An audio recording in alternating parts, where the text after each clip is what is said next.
एक बार फिर से आप सभी का स्वागत है। मेरे प्यारे भाई बहनों, हम परिचय ले रहे हैं पहला राजा, दूसरा राजा, पहला इतिहास और दूसरा इतिहास का। और ये परिचय हम एक विस्तार के साथ परिचय ले रहे हैं ताकि जब हम इन पुस्तकों का अध्ययन करें तो कम से कम समय में हम अच्छी तरह से इनका अध्ययन करने पाएं। तो मेरे प्यारे भाई बहनों, जैसा कि मैंने आपको पिछले संदेश में बताया कि इन चारों पुस्तकों में क्या फर्क है और इन चारों ही पुस्तकों में क्या समानताएं हैं, तो मैंने आपको एक चार्ट प्रोवाइड कराया है। जैसा मैंने आपको बताया था, मैंने आपको वहां पर एक चार्ट प्रोवाइड कराया है जिसमें आपने 3 कॉलम देखे होंगे। सबसे ऊपर आपने एक बड़ा कॉलम देखा होगा जो इज़राइल है, वो जो संयुक्त इज़राइल थे उसको दर्शाता है, यानी कि जो 12 गोत्र हुए हैं जिन्होंने एक राजा को चुना है, वो 3 राजा जो हुए हैं वहां पर आप देख सकते हैं, जिसमें सबसे पहला शाऊल हुआ है, दूसरा दाऊद हुआ है और तीसरा यहां पर हम सुलेमान को देखते हैं। उसके नीचे आप देखेंगे वो 2 डिवीजन में बट गया है, एक हरे रंग का आप देखेंगे, एक येलो रंग का देखेंगे। तो जो येलो रंग का जो आप पार्ट देखेंगे वो दाऊद के वंशजों का, यानी कि यहूदा के राज्य के राजाओं का वर्णन है। और जो आप हरे रंग में या ब्लू कलर में देखेंगे वो इज़राइल का जो बटा हुआ देश जिसमें 10 गोत्र हैं उसके 19 राजाओं का पूरा वर्णन वहां पर आप देखेंगे। और साथ में मेरे प्यारे भाई बहनों, इसमें हर एक राजा का समय काल भी बताया गया है और समय काल में आप एक कॉलम देखेंगे जहां पर प्रॉफिट लिखा हुआ है। तो उस देश के उस राज्य के राजा के समय में जो भविष्यवक्ता उस वक्त परमेश्वर ने दिए थे उनका भी वर्णन आप यहां देख सकते हैं। और आप अच्छी तरह से केवल इस चार्ट को आप समझ करके, अगर आपने अच्छी तरह से, आपको अगर चार्ट समझना आता है, अगर आपने इस चार्ट को समझ लिया तो आप अच्छी तरह से इन चारों पुस्तकों का एक जो ओवरऑल व्यू है वो आप अच्छी तरह से समझ सकते हैं। और साथ में आप एक चीज और इस चार्ट में देखेंगे, आपको वहां पर उस राजा के आगे लिखा हुआ मिलेगा गुड या फिर इविल या फिर गुड ऑब्लिक इविल। तो इसका मतलब यह है कि यहां गुड ऑब्लिक अगर इविल लिखा हुआ है तो उसका मतलब यह है कि यह राजा शुरुआत में तो परमेश्वर के साथ चला, परमेश्वर की आज्ञाओं का पालन किया, लेकिन बाद में वो इविल हो गया, यानी कि मरते समय वो परमेश्वर के विरोध में रहा। जैसे उदाहरण के रूप में आपने यहां सुलेमान के विषय में देखते हैं, राजा सुलेमान, तो वहां पर लिखा है गुड और ऑब्लिक करके इविल, यानी कि जब वो राजा बना तब वो परमेश्वर के साथ चला, वो गुड था, उसका कैरेक्टर अच्छा था, लेकिन उसके बाद वो इविल हो गया, यानी कि वो शैतानी हो गया या परमेश्वर के विरोध में हो गया। तो इस प्रकार से आप हर एक राजा का कैरेक्टर भी देख सकते हैं कि वो उस राजा का कैरेक्टर क्या था।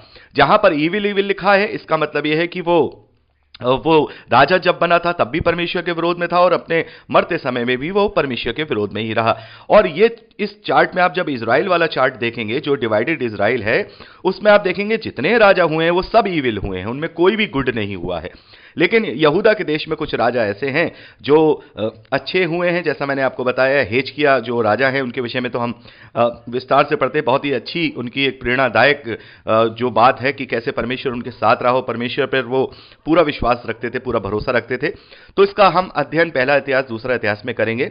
तो जैसा मैंने आपसे कहा कि पहला राजा और दूसरा राजा में हम यहूदा के देश के, यानी कि दाऊद के वंश के राजाओं का अध्ययन नहीं करेंगे, तो यहां हम इज़राइल के राजाओं का अध्ययन करेंगे। तो जैसा मैंने आपको बताया, इसमें बहुत सारे भविष्यवक्ता ऐसे हैं जिनकी पुस्तकें हम नहीं देखते हैं, वो भी यहाँ पर उनका वर्णन मिलता है, उनका भी हम अच्छी तरह से अध्ययन करेंगे। तो मेरे प्यारे भाई बहनों, एक यहाँ पर हमने एक ओवरऑल तरीके से विस्तार से यहाँ पर इन चारों पुस्तकों का एक परिचय ले लिया है और अब हम तैयार हैं कि अब हम इनका विस्तार से अध्ययन करें।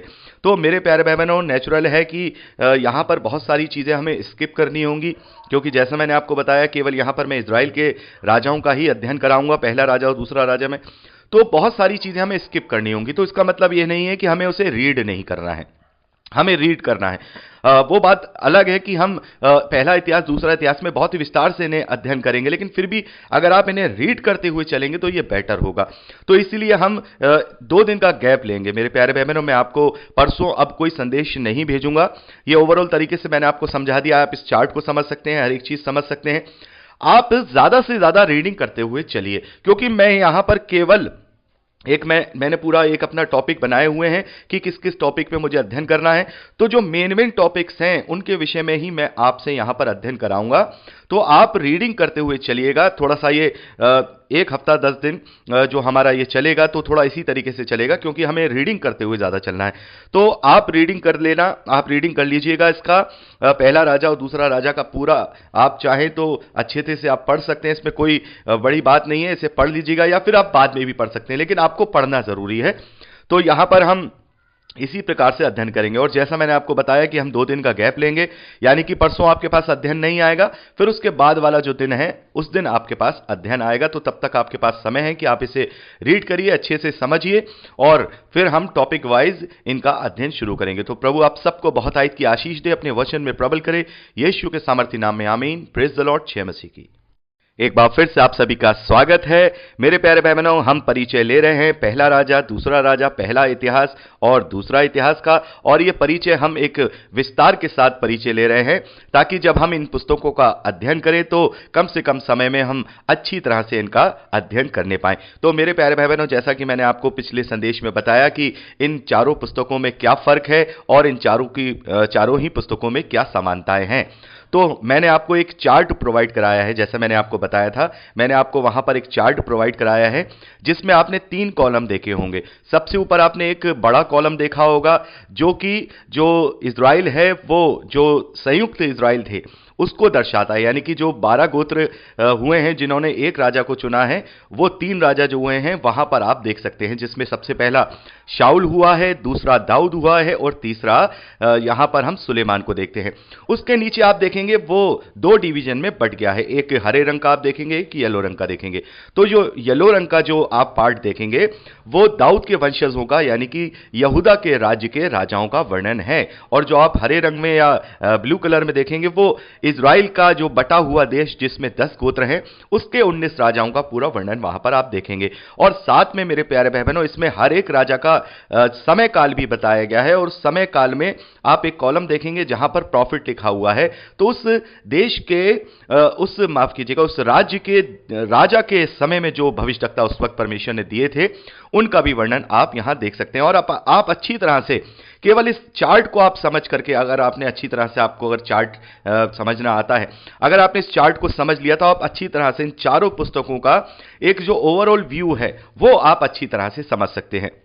और साथ में आप एक चीज और इस चार्ट में देखेंगे, आपको वहां पर उस राजा के आगे लिखा हुआ मिलेगा गुड या फिर इविल या फिर गुड ऑब्लिक इविल। तो इसका मतलब यह है कि यहां गुड ऑब्लिक अगर इविल लिखा हुआ है तो उसका मतलब यह है कि यह राजा शुरुआत में तो परमेश्वर के साथ चला, परमेश्वर की आज्ञाओं का पालन किया, लेकिन बाद में वो इविल हो गया, यानी कि मरते समय वो परमेश्वर के विरोध में रहा। जैसे उदाहरण के रूप में आपने यहां सुलेमान के विषय में देखते हैं, राजा सुलेमान, तो वहां पर लिखा है गुड और ऑब्लिक करके इविल, यानी कि जब वो राजा बना तब वो परमेश्वर के साथ चला, वो गुड था, उसका कैरेक्टर अच्छा था, लेकिन उसके बाद वो इविल हो गया, यानी कि वो शैतानी हो गया या परमेश्वर के विरोध में हो गया। तो इस प्रकार से आप हर एक राजा का कैरेक्टर भी देख सकते हैं कि वो उस राजा का कैरेक्टर क्या था। जहां पर इविल इविल लिखा है इसका मतलब यह है कि वो राजा जब बना था तब भी परमेश्वर के विरोध में था, और अपने मरते समय में भी वो परमेश्वर के विरोध में ही रहा। और ये इस चार्ट में आप जब इज़राइल वाला चार्ट देखेंगे, जो डिवाइडेड इज़राइल है, उसमें आप देखेंगे जितने राजा हुए हैं वो सब इविल हुए हैं, उनमें कोई भी गुड नहीं हुआ है। लेकिन यहूदा के देश में कुछ राजा ऐसे हैं जो अच्छे हुए हैं। जैसा मैंने आपको बताया, हिजकिय्याह जो राजा हैं उनके विषय में तो हम विस्तार से पढ़ते हैं। बहुत ही अच्छी उनकी एक प्रेरणादायक जो बात है कि कैसे परमेश्वर उनके साथ रहा, परमेश्वर पर वो पूरा विश्वास रखते थे, पूरा भरोसा रखते थे। तो इसका हम अध्ययन पहला इतिहास दूसरा इतिहास में करेंगे। तो जैसा मैंने आपसे कहा कि पहला राजा और दूसरा राजा में हम यहूदा के देश के, यानी कि दाऊद के वंश के राजाओं का अध्ययन नहीं करेंगे, तो यहां हम इज़राइल के राजाओं का अध्ययन करेंगे। तो जैसा मैंने आपको बताया, इसमें बहुत सारे भविष्यवक्ता ऐसे हैं जिनकी पुस्तकें हम नहीं देखते हैं, वो भी यहाँ पर उनका वर्णन मिलता है, उनका भी हम अच्छी तरह से अध्ययन करेंगे। तो मेरे प्यारे बहनों, एक यहाँ पर हमने एक ओवरऑल तरीके से विस्तार से यहाँ पर इन चारों पुस्तकों का एक परिचय ले लिया है, और अब हम तैयार हैं कि अब हम इनका विस्तार से अध्ययन करें। तो मेरे प्यारे बहनों, नेचुरल है कि यहाँ पर बहुत सारी चीज़ें हमें स्किप करनी होंगी, क्योंकि जैसा मैंने आपको बताया केवल यहाँ पर मैं इज़राइल के राजाओं का ही अध्ययन कराऊंगा, पहला राजा और दूसरा राजा में, तो बहुत सारी चीजें हमें स्किप करनी होंगी। तो इसका मतलब यह नहीं है कि हमें उसे रीड नहीं करना है, हमें रीड करना है। वो बात अलग है कि हम पहला इतिहास दूसरा इतिहास में बहुत ही विस्तार से इन्हें अध्ययन करेंगे, लेकिन फिर भी अगर आप इन्हें रीड करते हुए चलेंगे तो ये बेटर होगा। तो इसीलिए हम 2 दिन का गैप लेंगे। मेरे प्यारे बहनों, मैं आपको परसों अब कोई संदेश नहीं भेजूंगा। ये ओवरऑल तरीके से मैंने आपको समझा दिया, आप इस चार्ट को समझ सकते हैं, हर एक चीज समझ सकते हैं। आप ज्यादा से ज्यादा रीडिंग करते हुए चलिए, क्योंकि मैं यहां पर केवल मैंने पूरा एक अपना टॉपिक बनाए हुए हैं कि किस किस टॉपिक पे मुझे अध्ययन करना है। तो जो मेन टॉपिक्स हैं उनके विषय में ही मैं आपसे यहां पर अध्ययन कराऊंगा। तो आप रीडिंग करते हुए चलिएगा। थोड़ा सा ये एक हफ्ता 10 दिन जो हमारा ये चलेगा तो थोड़ा इसी तरीके से चलेगा, क्योंकि हमें रीडिंग करते हुए ज़्यादा चलना है। तो आप रीडिंग कर लेना, आप रीडिंग कर लीजिएगा इसका पहला राजा और दूसरा राजा का पूरा। आप चाहें तो अच्छे से आप पढ़ सकते हैं, इसमें कोई बड़ी बात नहीं है, इसे पढ़ लीजिएगा या फिर आप बाद में भी पढ़ सकते हैं, लेकिन आपको पढ़ना ज़रूरी है।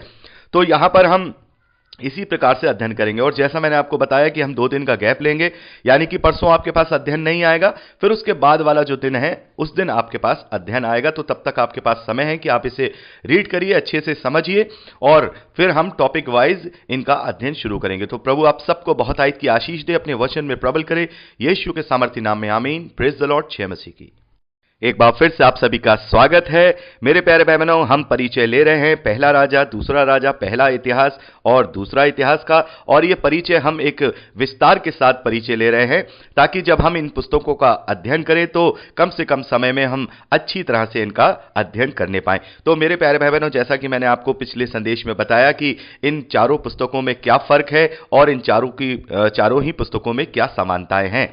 तो मैंने आपको एक चार्ट प्रोवाइड कराया है, जैसा मैंने आपको बताया था, मैंने आपको वहां पर एक चार्ट प्रोवाइड कराया है जिसमें आपने 3 कॉलम देखे होंगे। सबसे ऊपर आपने एक बड़ा कॉलम देखा होगा जो इज़राइल है, वो जो संयुक्त इज़राइल थे उसको दर्शाता है, यानी कि जो 12 गोत्र हुए हैं जिन्होंने एक राजा को चुना है, वो 3 राजा जो हुए हैं वहां पर आप देख सकते हैं, जिसमें सबसे पहला शाऊल हुआ है, दूसरा दाऊद हुआ है और तीसरा यहां पर हम सुलेमान को देखते हैं। उसके नीचे आप देखेंगे वो 2 डिवीजन में बट गया है, एक हरे रंग का आप देखेंगे, एक येलो रंग का देखेंगे। तो जो येलो रंग का जो आप पार्ट देखेंगे वो दाऊद के वंशजों का, यानी कि यहूदा के राज्य के राजाओं का वर्णन है। और जो आप हरे रंग में या ब्लू कलर में देखेंगे वो इज़राइल का जो बटा हुआ देश जिसमें 10 गोत्र हैं उसके 19 राजाओं का पूरा वर्णन वहां पर आप देखेंगे। और साथ में मेरे प्यारे भाई बहनों, इसमें हर एक राजा का समय काल भी बताया गया है, और समय काल में आप एक कॉलम देखेंगे जहां पर प्रॉफिट लिखा हुआ है। तो उस देश के उस राज्य के राजा के समय में जो भविष्यवक्ता उस वक्त परमेश्वर ने दिए थे उनका भी वर्णन आप यहां देख सकते हैं। और आप अच्छी तरह से केवल इस चार्ट को आप समझ करके, अगर आपने अच्छी तरह से, आपको अगर चार्ट समझना आता है, अगर आपने इस चार्ट को समझ लिया तो आप अच्छी तरह से इन चारों पुस्तकों का एक जो ओवरऑल व्यू है वो आप अच्छी तरह से समझ सकते हैं। और साथ में आप एक चीज और इस चार्ट में देखेंगे, आपको वहां पर उस राजा के आगे लिखा हुआ मिलेगा गुड या फिर इविल या फिर गुड ऑब्लिक इविल। तो इसका मतलब यह है कि यहां गुड ऑब्लिक अगर इविल लिखा हुआ है तो उसका मतलब यह है कि यह राजा शुरुआत में तो परमेश्वर के साथ चला, परमेश्वर की आज्ञाओं का पालन किया, लेकिन बाद में वो इविल हो गया, यानी कि मरते समय वो परमेश्वर के विरोध में रहा। जैसे उदाहरण के रूप में मैंने आपने यहां सुलेमान के विषय में देखते हैं, राजा सुलेमान, तो वहां पर लिखा है गुड और ऑब्लिक करके इविल, यानी कि जब वो राजा बना तब वो परमेश्वर के साथ चला, वो गुड था, उसका कैरेक्टर अच्छा था, लेकिन उसके बाद वो इविल हो गया, यानी कि वो शैतानी हो गया या परमेश्वर के विरोध में हो गया। तो इस प्रकार से आप हर एक राजा का कैरेक्टर भी देख सकते हैं कि वो उस राजा का कैरेक्टर क्या था। जहां पर इविल इविल लिखा है इसका मतलब यह है कि वो राजा जब बना था तब भी परमेश्वर के विरोध में था और अपने मरते समय में भी वो परमेश्वर के विरोध में ही रहा।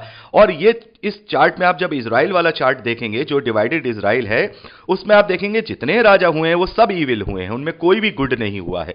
लेकिन यहूदा के देश में कुछ राजा ऐसे हैं